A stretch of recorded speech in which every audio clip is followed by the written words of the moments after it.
The 20th century was home to many events that left their handprints in history, many being beneficial to the world and many that bring out the evil in mankind. From the fall of the Berlin Wall to the suffrage of women, all the way up to the first man to land on the moon, humanity has seen incredible progress in this century. However, just as there is good, there is also evil. The 20th century has saw the rise of a man whose power cost the lives of 20 million people. A man whose outrageous campaign left it scarred in history. A man bred of evil. This man was Joseph Stalin. On December 18, 1878, a man by the name of Joseph Djoukashvili was born in the Georgian town of Gori, in the Caucasus. Growing up in a home of poverty and abuse, young Joseph was often beaten by his frequently drunken father, a poor cobbler by the name of Bezaryon Djoukashvili. Later learning Russian, Joseph still spoke with a thick Georgian accent, which stuck throughout the rest of his life. As a young adult, Joseph was a short, stocky man with a fair share of physical defects. One of his arms was longer than the other, and his face was scarred from smallpox he contracted at an early age. Despite these blemishes, Joseph was far from physically weak. Upon growing older, Joseph attended Tiflis Theological Seminary. At this seminary, he secretly read Karl Marx's The Communist Manifesto, causing him to be expelled for his revolutionary activity. Joseph Djoukashvili decided to do away with his mouthful of a last name, dubbing himself to be Joseph Stalin, one of the notorious names of the 20th century, translating to Man of Steel. After working as a clerk for a short period of time, Stalin found himself at a crossroads. He had to choose between the two competing wings of the Russian Empire, the Mensheviks and the Bolsheviks. Being the more belligerent of the two, the Bolsheviks caught the eye of Stalin, and he was placed under the wing of Vladimir Lenin, its leader. This, however, was just the beginning, not only for Stalin, but for the entire world, for he had big plans while in his position of leadership. One of the scandalous reforms he pushed for and implemented was the introduction of the gulags.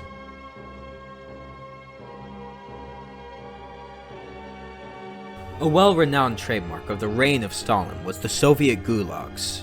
Glavnoye upravlenie Isplavitelno Trudovik Lagre, or Gulag for short, were Soviet labor camps that held a total of 10 million people from 1934 to 1937. It was discovered that though many prisoners of these camps were sent there for suspected treason, an incredible amount of innocent people were sent to them, oftentimes for simply talking poorly of Stalin or Soviet Russia. The prisoners sent to these hundreds of camps were forced to do long and tiresome work, some of which were large projects. A few of these projects were the Kolymia Highway, the White Sea-Baltic Canal, and the Moscow-Volga Canal. Despite being tasked with absurd amounts of work, these prisoners weren't even given adequate tools or safety equipment for the job.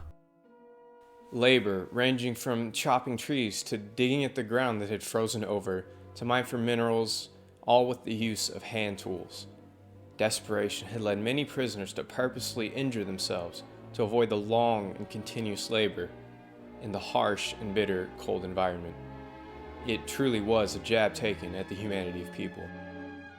With the disturbing image of Soviet Gulag in mind, we must now look into how the means of imprisonment and punishment were utilized. The bigger picture, the broader scope, we must delve into the Great Terror.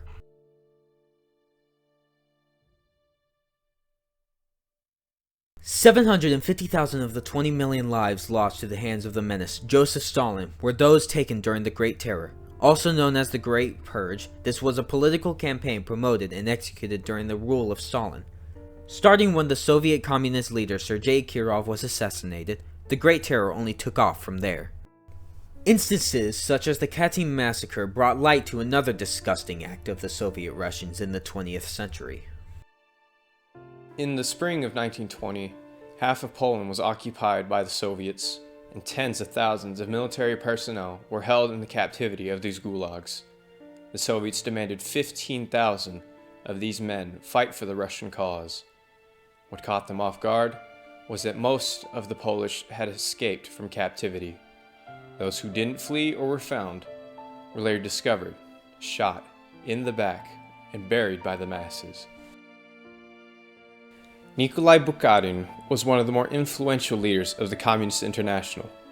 After joining the Bolshevik wing of the Moscow Committee, Bukharin published many theoretical economic works and later became a full member of the Politburo, which was the Communist committee in charge of policymaking. That is, until he was falsely put on trial for alleged counter-revolutionary activities. After being found guilty, Bukharin was executed and given the title Trotskyite. The term Trotskyite came from a leader in Russia's October revolutions, Leon Trotsky. Trotsky led alongside Lenin in the revolutions and later as the Commissar of Foreign Affairs and of War. After his rise to power, Trotsky would see an alternation between imprisonment and power quite frequently. His life became highly influential in Soviet Russia. Decades later, after resigning, Trotsky was pierced through the skull with an ice axe by an officer of the Soviet secret police, ultimately killing him. Another occasion during the campaign was the Moscow trials. This tragic event occurred when the entire leadership of the October Revolution was killed by the hands of Stalin and his counter-revolutionary bureaucracy. The defendants of these trials were obligated to denounce themselves, being promised that if they do so, that they and their families would be saved. Later, they were all murdered behind closed doors. Again, it just comes to show how evil man can truly be. I think the most sobering part of these events is the fact that they didn't take place in ancient times or during the Aztecs' times. No, these took place around 100 years ago.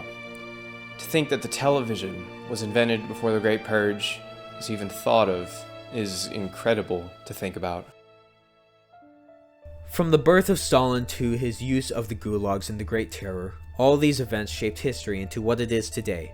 Though it may come as a surprise that someone like Stalin would do such horrendous acts, history has a knack for repeating itself. Just as events like this have occurred in the past, they will certainly occur in the future as long as humans remain on Earth. What we can do is be grateful for the lives we live, the food we eat, and the heaters we have in our houses for when it is cold. Sobering our minds to these events can not only aid us in being thankful, but it can alert us to when these events may occur once more, and help us to see the writing on the wall before they strike us.